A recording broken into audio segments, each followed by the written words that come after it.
She had no idea she was walking into her own nightmare. Malik Patterson had always dreamed of owning a home in a peaceful, upscale neighborhood. After years of hard work, he finally made it happen. His new house, a beautiful, two-story brick home in Brentwood Estates, Tennessee, was everything he had imagined. It had a wraparound porch, a spacious backyard, and an air of elegance. It was the perfect place to settle down. But something felt off from the very first day. As he unloaded moving boxes, he noticed eyes watching him. Neighbors peeking from behind curtains, lingering too long on their porches, whispering as they walked their dogs. No one approached. No warm welcomes. Just silence. At first, Malik brushed it off. Maybe people here were just reserved. Maybe they'd warm up over time. He was wrong. The next morning, as Malik brewed his first cup of coffee in his new home, a sharp knock startled him. When he opened the door, a woman in her mid-60s stood on his porch. She wore a neatly pressed beige blouse, pearl earrings, and a pin with the HOA emblem clipped to her cardigan. Her posture was stiff, her expression neutral, but her eyes held something Malik couldn't quite place. "Good morning," she said, her tone clipped. "I'm Barbara Whitman, president of the Brentwood Estates Homeowners Association." Malik extended a polite hand. "Nice to meet you. I know who you are," she interrupted, glancing past him into the house. "I wanted to go over a few things." She handed him a thick stack of HOA guidelines.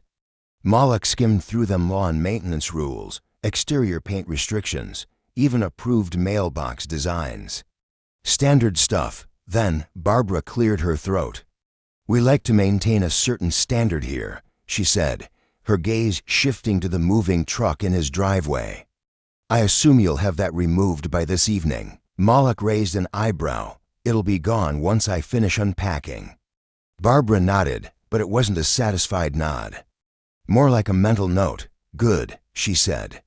"And just so you know, trash bins must not be placed at the curb before 6 a.m. on collection day. I noticed yours were out last night." Malik frowned. "I didn't put them out. That must have been the previous owners." Barbara pursed her lips. "I see. Well, in the future, please be mindful. We have rules for a reason." And just like that, she turned and walked away. Malik exhaled slowly. Maybe she was just particular. A lot of HOA presidents were.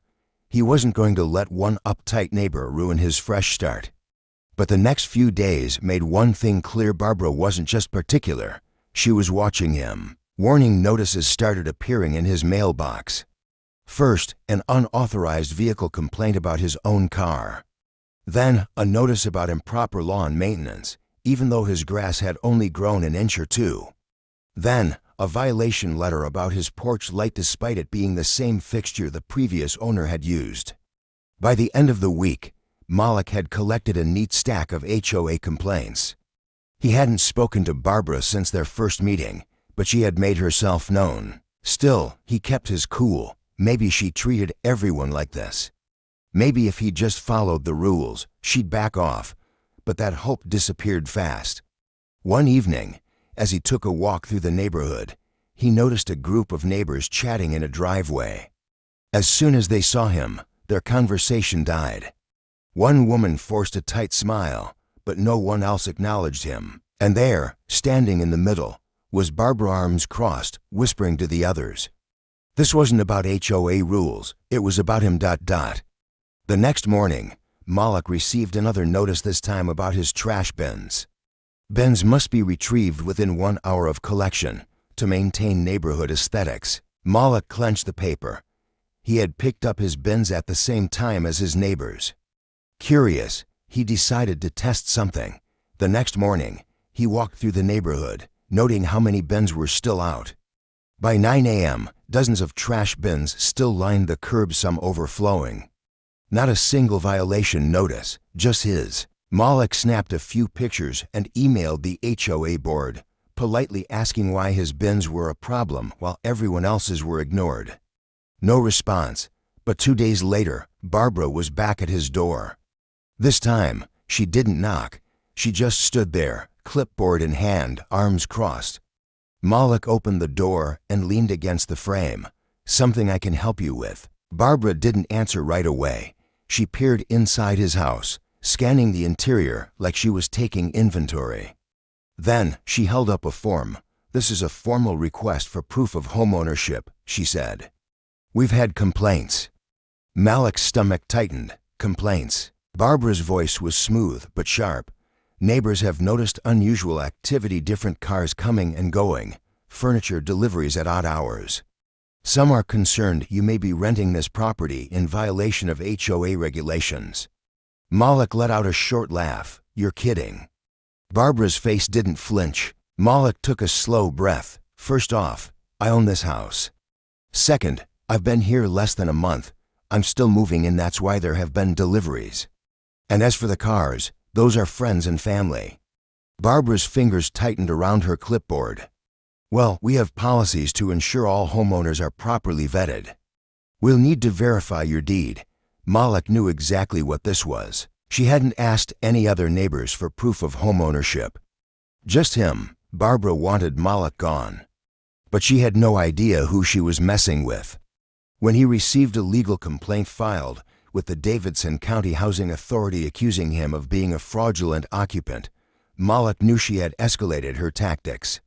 She was trying to bury him in legal troubles, hoping he'd give up and leave. But what Barbara didn't know was that Malik had a plan of his own. 3 days later, at an emergency HOA meeting, Barbara sat at the head of the table, ready to present her case against him. That's when Malik stood up and revealed that not only did he own his home, but he had also purchased Barbara's house at auction after she failed to pay her HOA dues. The woman who had tried to evict him was now standing in his home. The room fell into stunned silence. Barbara's power was gone, and Malik, he had one. Some people spend their lives trying to control others, thinking their power comes from rules, status, or intimidation. But real power, that comes from knowing who you are and refusing to let anyone take that away from you. If you enjoyed this story, don't forget to subscribe to Unfolded Tales Explained and hit the bell icon so you never miss an update. There's plenty more where this came from.